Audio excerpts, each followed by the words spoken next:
hearing you talk, it's amazing to think about how much like all of the artistic things, and that she never brings up things like how this is really a tiny town that's moving to every city. Like that this is such a big it's such a big spectacle besides the songs, even though I'm, the songs and the music is what I'm focused on.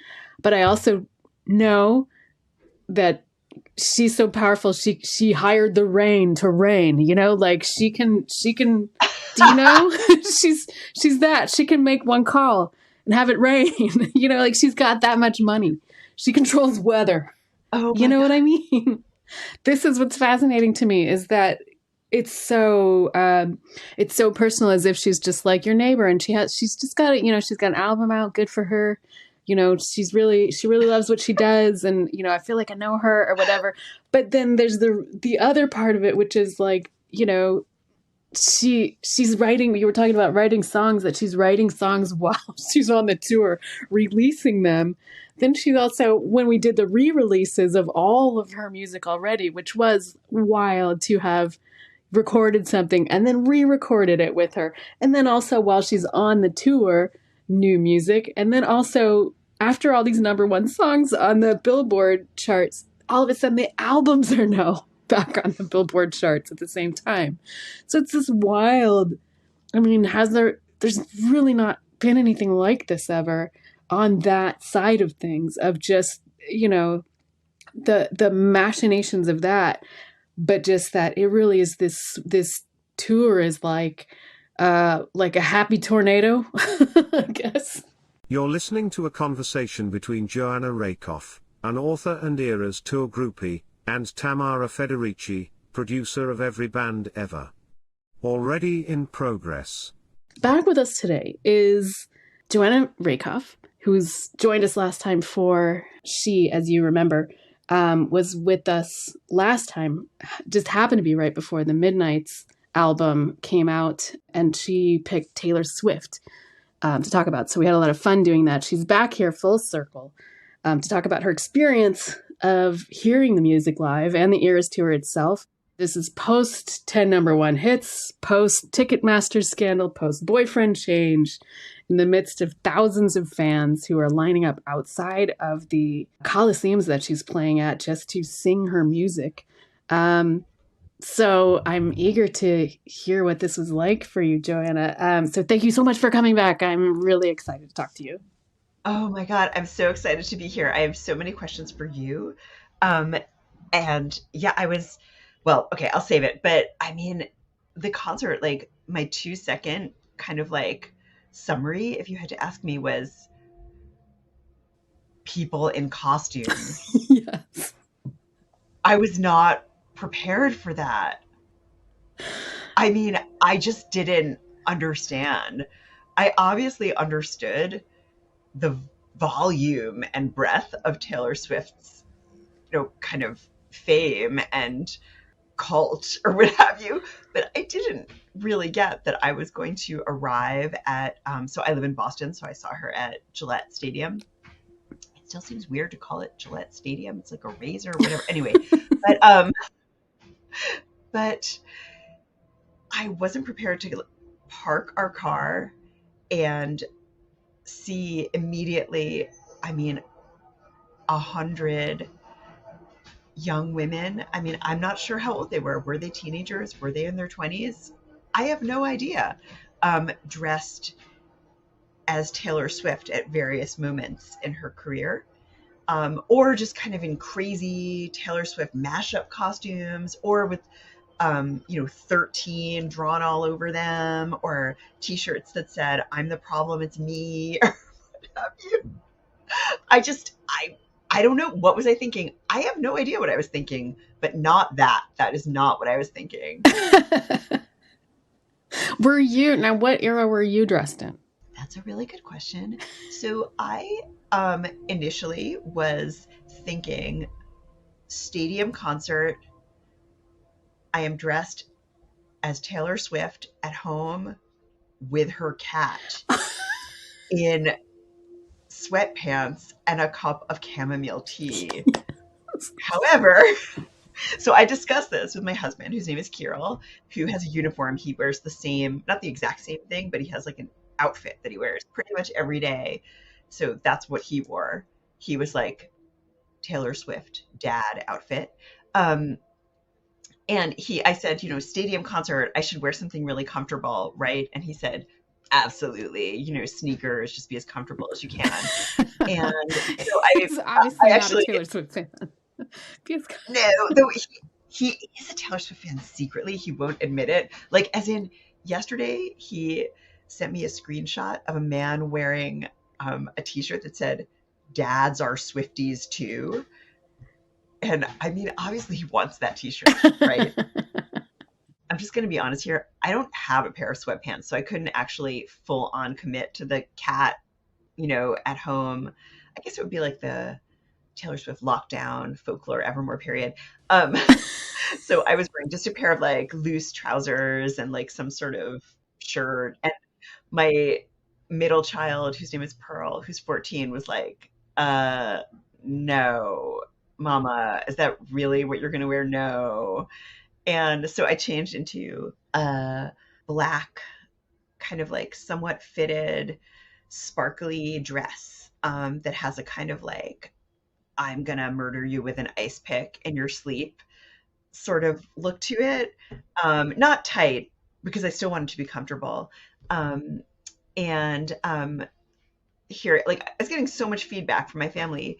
Kirill walked in and was like, I don't think you should wear that. You need to be comfortable. Like, what? No.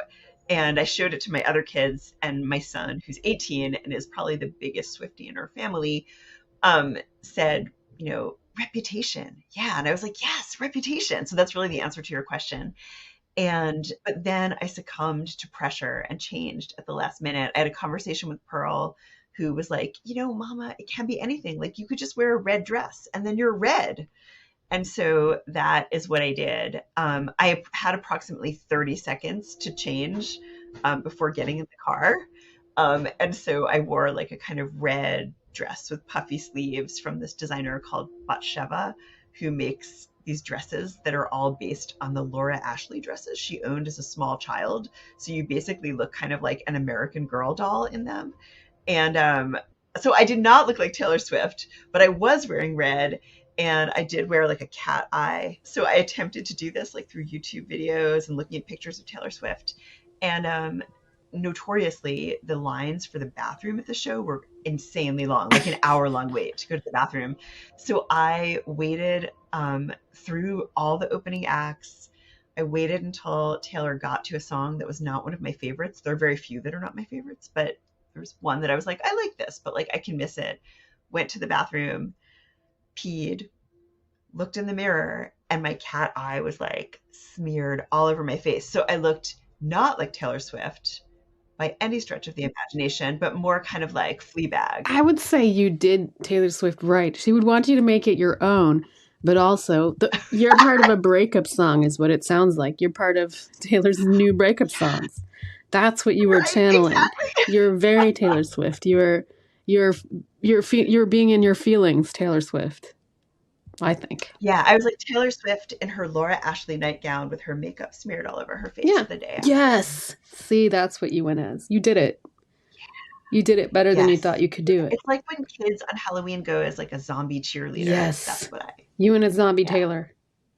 I saw the very first show, and I'm going to go see the very last show. Yeah, so I think they'll be in, pretty different. What are the things that you remember the most about this show? Well, I think the thing that I found so unbelievably moving were the moments when Taylor just kind of chatted with the 70,000 people there. Not mentioning probably the hundreds of people that it took to produce it, like with the fire and fireworks and like 1,000 costume changes. She somehow was able to make a huge stadium show feel like an intimate show at like a bar. Like I recorded a couple of things very badly because I was so moved by her just kind of talking extemporaneously to us. Like she at one point just started talking about how and why she decided to re-record all her albums just in this very kind of like casual, we're having a conversation way filled with like and and um I mean, of course she was standing there in like a sequined red outfit.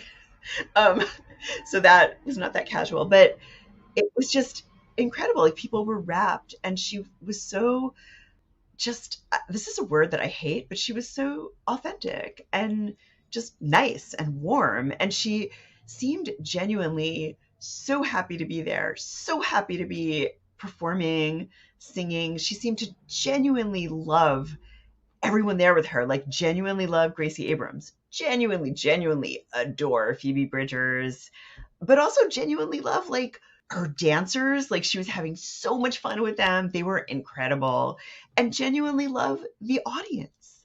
And I being like a former goth teen or whatever, like I feel like I've seen so many shows in my long ago youth where people were like, screw you. Like they were so like spitting on the audience and like resentful and angry and like fame sucks and whatever. And she was just like, I get to do what I love to do and you love it too. How exciting is that? I'm such a happy person. There was no like griping about anything. There was no like bitching about things people have said to her or said about her. Nothing. She just was kind of chatting with us about, and this is what I found remarkable as a person who, not to get all serious, Tamara, but like, I think you'll understand this. Like, as a person who makes art, basically, I found it really wonderful that she was just kind of talking to us about making music and why she does it and why she loves performing. Like she talked about lockdown and how it made her realize how much she loves performing and that it's just part of the fabric of her life that she's been performing since she was a kid. And she talked about how during, the first year or 2 years of the pandemic, people were saying like live shows are dead and they're not going to come back. And I remember when people really believed that. And obviously that was wrong, but wrong in spades. But it was just so moving and honestly inspiring to hear her talk about why she creates things. And I was thinking back on when Midnights first came out, I think actually right before I talked to you. So I don't remember if we talked about this or not, but I had COVID actually. And I spent a day on the couch watching TV, but also watching Taylor Swift videos and clips that my kids were sending me. And so I watched this clip of her on Jimmy Fallon, I think, where he said to her in this honestly like really stupid and misogynistic way, like, why, you just keep putting out albums. Like, why do you do that? I mean, isn't it too much? Like, why don't you stop? Why don't you take a break? And I felt like the underlying message was like, why don't you like get married and have kids and just like chill out? Why do you keep making all this stuff? You're making us all feel bad. And she handled it, with unbelievable grace and intelligence. And she said many things, but one of those things was, I am happier when I am writing songs. I just have noticed this about myself. It doesn't tire me out. It makes me happy and excited and energized. And, what she was really talking about and what she talked about at the concert was the difference between a career and a vocation, right? Because there are those people who are called to make art. I don't believe in God. I'm not saying like called by God. I'm just saying like called by their own personalities. And if that's you, then when you sit down to, paint or for me, like write a book or an essay or a screenplay, like it doesn't feel like work. That's when you're happiest. And so I love that she was talking to the audience as if we were her equals and we were just going to get what she meant. And people really did. They were cheering her on. They were like, yes, we love you. We get what you're saying. And it was wonderful and inspiring and exciting and honestly like unprecedented for me in terms of live music. it must be so exciting to hear people's responses for you having like worked so intimately with her for so long. Like one thing that I'm curious about is just how does she do it? I mean, how does she have the energy? Like that show, she did what, like 43 songs 44. and Yeah. 44. 10 acts. And my other favorite part were the surprise songs. Tell me about those. What were your two surprise songs? Our two surprise songs were Red and I Think He Knows from Lover. And she talked, I was wondering if you were in the room for this, she talked about how when she recorded I Think He Knows with Jack Antonoff, I don't get to call him Jack, but you do. You can. Maybe Yes. someday. Maybe he'll do the music for the TV adaptation of many Yes. books. And I mean, obviously with you, that I'll be just, like, around. goes I'll without keep an eye saying. on him. I mean, if you have time, I know he will, but I don't know. if he will. I hope so. That would be exciting. I can't wait. You're busier than he is. But she talked about how when they recorded it, they were just like cracking up because it was just so fun. And they were just like kind of dancing and having the best time. They were like, this song is just so fun. And what was kind of revelatory for me is I have a strange relationship with Lover as an album. And that song is one I've really never thought about before. I wasn't like, this song is bad, but it just wasn't in my kind of canon of my favorite Taylor Swift songs, which is always evolving. But she did it on the guitar and it was so incredible. And I've now listened to it approximately 1 million times since the concert, like singing along really loudly and forcing everyone I know to listen to it. And it was so good. And then the other surprise song, Red, she was supposed to do on the piano. And our concert, you may have heard about this. I'm assuming you weren't there because you've been in LA, but the night before our concert, there was a huge storm and she performed during a torrential downpour. And she sat down at the piano and it started kind of like playing chords. She told me this. I know the story. That is so weird. That feels like a ghost in the stadium. Yes. Like, is the ghost there for the football stuff, or is it just musicians? Like, I know. What does Tom Brady have to say about this? Seriously, is he discussing this with Trump right now? Right. What's the ghost status on a regular game day? I guess, was it just? Yes, that is craziness. But it was so maybe strange. She hired the ghost. I don't know. It seems like that was a surprise, but I wouldn't, maybe that was a secret surprise, was ghosts that night. I don't know. It's so weird. Well, we were all saying afterwards that we thought at first that it was staged and that maybe it was a player piano. We actually have a player piano in our house. So so we're all kind of familiar with player pianos. And that's a unique thing for a family to be like, we're all kind of familiar with player pianos. It's kind of awesome. And it's like a white kind of like Liberace piano. It's a white lacquer piano. I'll just quickly explain because I'm wondering if you've used these or if anyone that you've worked with has used them. Basically, Kirill has it because he uses it in composing.